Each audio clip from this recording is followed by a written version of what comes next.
আসসালামু আলাইকুম। আজকে আমি চিংড়ি মাছ দিয়ে ডাটা দিয়ে রান্না করব। এই যে আমার মাছ কোটা শেষ। একটা বাইলা মাছ ছিল ছোট্ট, এটারে ভালো করে কাইটা নিই। কাটা শেষ হয়ে গেলে এখন আমি মাছের রগগুলা বাইছে নিব। রগগুলার মধ্যে বালি বালি থাকে, না ফেললে অনেক খারাপ লাগে, মাছ খাইতে ভালো লাগে না। আচ্ছা, এখন আমার মাছ কাটা শেষ। এখন আমি এই যে মাছের ভিতরের রগটা ফেলবো। এই যে দেখেন, যে রগ, এই রগটা ফেলে দেবো। আর এখানে ময়লা থাকলে ময়লাটা, কালো ময়লাটা, বুঝছেন, এই যে আস্তে করে টান দিলে এসে পারে। যে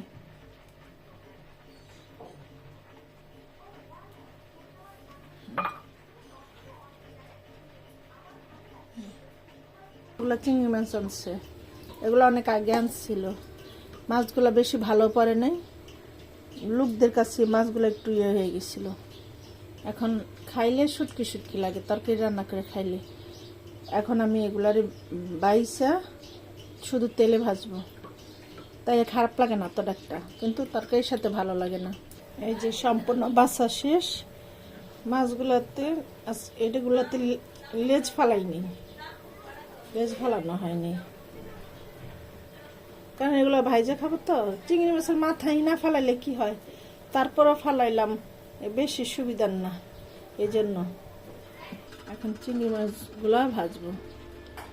আগে তেল দিয়ে নিই, কড়াইটা ধুয়ে নিচ্ছি, ভাজি কড়াইটা ধুয়ে তারপরে বিসমিল্লাহ এটার মধ্যেই চিংড়ি মাছগুলো ভেজে ফেলবো। পরিমাণ মতন তেল দিয়ে নিলাম।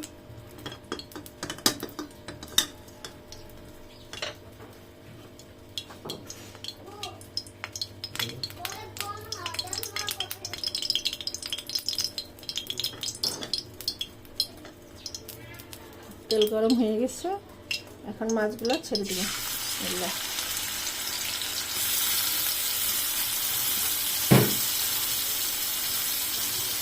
একটু নাড়াচাড়া দিয়ে নিই।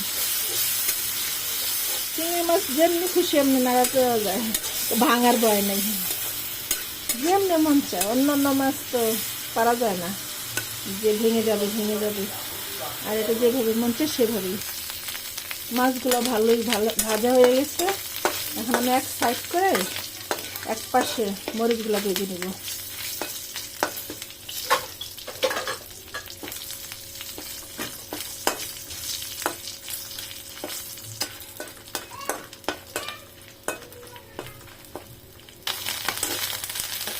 একসাথে এখন ভেজে নিচ্ছি মাছগুলা। একটু মানে কেমন যেন একটা গান বের হয়েছে। এখন আমি তরকারি রান্না করব, ডাটা তরকারি। আগে চুলাটা ধরাই নেই। যে বিসমিল্লাহ। আজকে ডাটা তরকারি আর আপনার পেঁপে দিয়ে আলু দিয়ে ভাজি।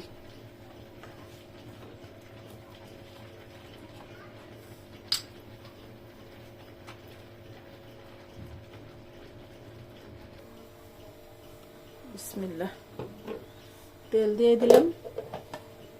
এখন পেঁয়াজ কুচি দিয়ে দেব। নতুন পেঁয়াজ, এখন তো সবই নতুন আলু নতুন পেঁয়াজ। শীতের দিন এই জন্যই বেশি ভালো লাগে, শীতের দিনে সব নতুন নতুন খাবার খাওয়া যায়। পেঁয়াজ ভাজা হয়ে গেছে, এখন আমি বাকি মশলাগুলো একে একে মশলাগুলো দিয়ে দিব। প্রথমে হলুদের গুঁড়া,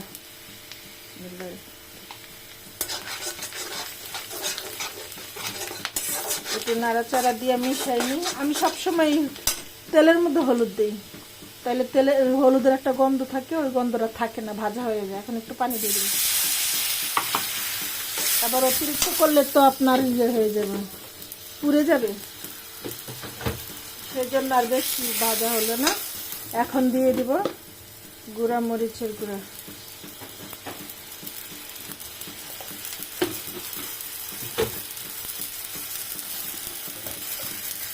স্বাদ মতো লবণ,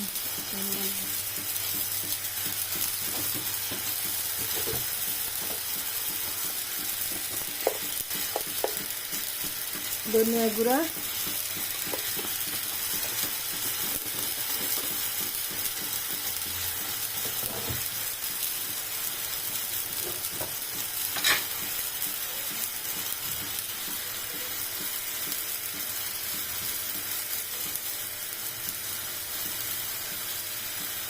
রসুন বাটা।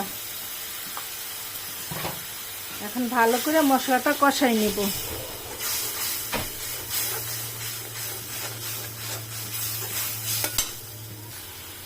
এখন দিয়ে দিব চিংড়ি মাছগুলো।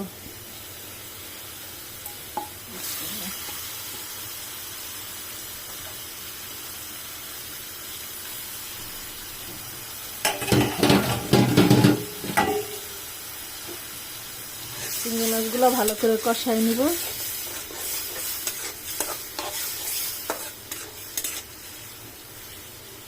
চিংড়ি মাছ এমন একটা মাছ যে কোনো তরকারিতেই ভালো লাগে, যাই রান্না করি ভালো লাগে। চিংড়ি মাছ, ইলিশ মাছ, শিং মাছ, এইগুলা খুব ভালো লাগে। আর অনেক রকম মাছ আছে। মাছগুলো কষানো হয়ে গেছে, দেখেন উপরে তেল ভেসে উঠছে। এখন আমি দিয়ে দিব ডাটাগুলো। বিসমিল্লাহির রহমানির রহিম।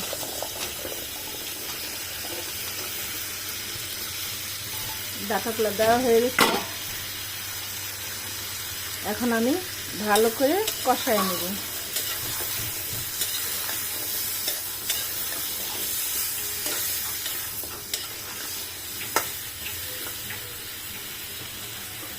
একটু হালকা ঢেকে দিব সিদ্ধ হওয়ার জন্য।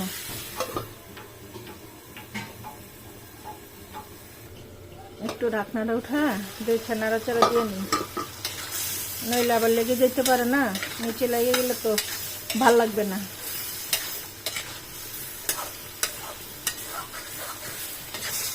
সাইড দিয়ে একটু ইয়ে হয়ে গেছে, কি সুন্দর কালার হয়েছে দেখছেন। আবার ঢেকে রাখলাম।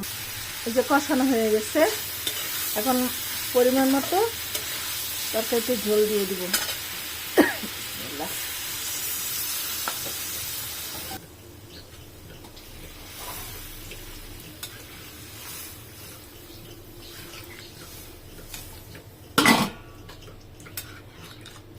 এখন ভালো করে নেড়ে চেড়ে দিচ্ছি,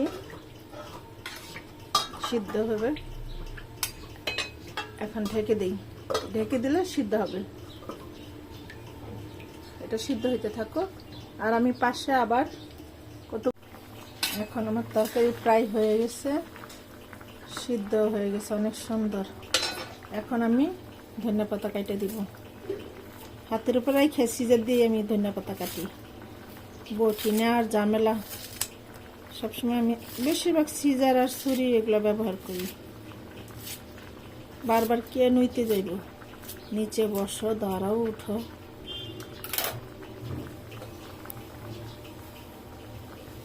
আর কিছুক্ষণ রাইখা পরে নামাই ফেলবো।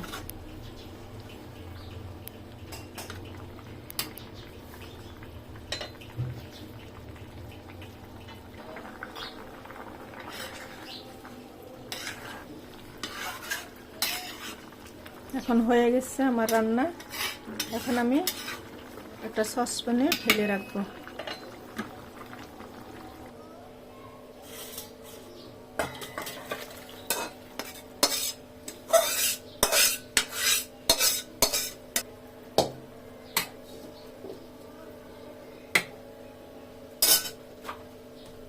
কত সুন্দর হয়েছে দেখছেন, কালারটা অনেক সুন্দর হয়েছে।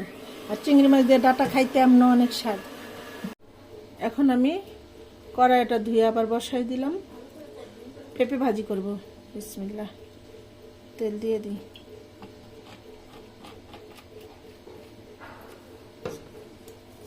রসুন রসুন পয়লা রাখছিলাম আগেই। সাথে পেঁয়াজ কুচি।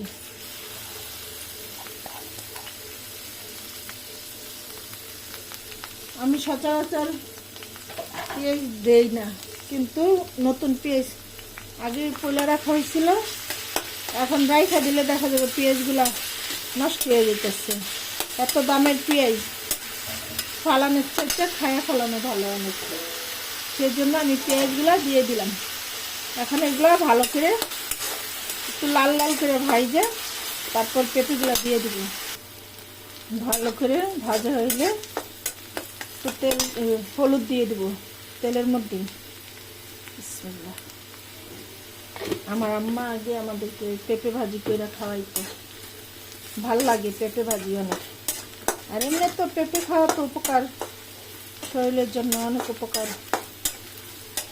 সেই জন্য আমার আম্মা প্রায় সময় এই পেঁপে ভাজি করে খাওয়াইতো আমাদেরকে। এখন তো আমার মা নাই, অনেক কিছুই খাওয়া বন্ধ হয়ে গেছে। আমার আম্মা আগে অনেক ধরনের আইটেম তৈরি করে খাওয়াইতো, কিন্তু এখন আর হয় না। বিসমিল্লাহির রহমানির রহিম। পেঁপেগুলো আমি আগে সিদ্ধ করে রাখছি, সিদ্ধ করে এই ছাঁকনিতে ঝরা দিচ্ছিলাম, এখন ভাজি করতেছি।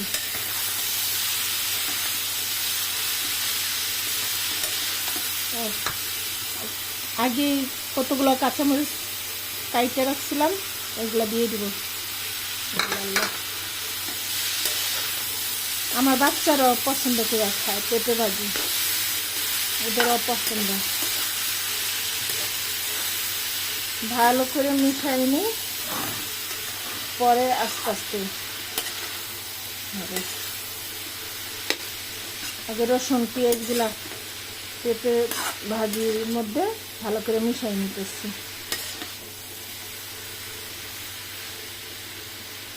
আমার পেঁপে তরকারিও অনেক ভালো লাগে, ভাজিটাও ভালো লাগে, পেঁপে ভালো লাগে। আমার ছোট মেয়ে আবার পাকা পেঁপে খাইতে পারে না, ওর ভালো লাগে না। ও আবার কাঁচা পেঁপেটা খুব পছন্দ করে খায়। কাঁচা পেঁপে আনলে ওর লাগবেই। আজকে ওরে দিতে ভুলে গেছি। আয়সা বলতেছে, আম্মু তুমি আমার জন্য রাখলা না? আমি বলছি আমি ভুলে গেছি, আমি জানি যে তুমি খাবা, তাকে তুমি ভুলে গেছো আমি কাঁচা পেঁপে পছন্দ করি। কিছু করার নেই, ভুল তো ভুলই, মানুষ মাত্রই ভুল। এই যে আমার পেঁপে ভাজিতে একটু ধনেপাতা দিচ্ছি। ধনেপাতা দিলে ভাল লাগে। খাইয়ে দেখেন, কেউ যদি না দিয়ে থাকেন দিয়ে খাইয়ে দেখেন, অনেক ভাল লাগে। আর এখন তো শীতের দিন, দেশি ধনেপাতা খুবই একটা স্বাদ, আবার একটা গ্রানও আছে। আমার ভাজিটা প্রায় হয়ে আসছে, নামানোর আগে আমি ধনেপাতা দিয়ে দিচ্ছি। এখন একটু নাড়াচাড়া দিয়ে নামাই ফেলবো।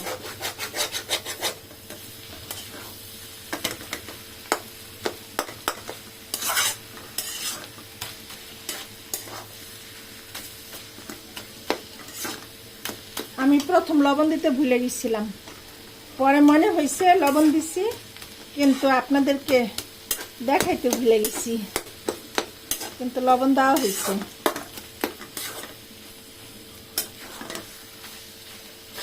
অনেক স্বাদ হয়েছে। যে আমার ভাজি শেষ, এখন আমি নামাই ফেলবো।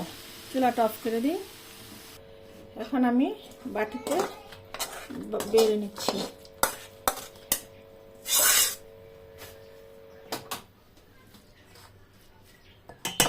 এই যে আমার হয়ে গেল আজকে দুপুরে রান্না। আপনার ডাটা দিয়ে চিংড়ি মাছ দিয়ে রান্না করলাম, আর পেঁপে ভাজি, এই দুপুর রান্না। সবাই ভালো থাকবেন। আজকে আমার রান্নাগুলো কেমন হয়েছে সবাই কমেন্ট করে জানাবেন।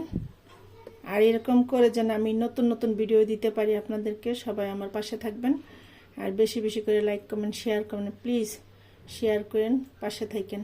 সবাই ভালো থাকবেন। আল্লাহ হাফেজ।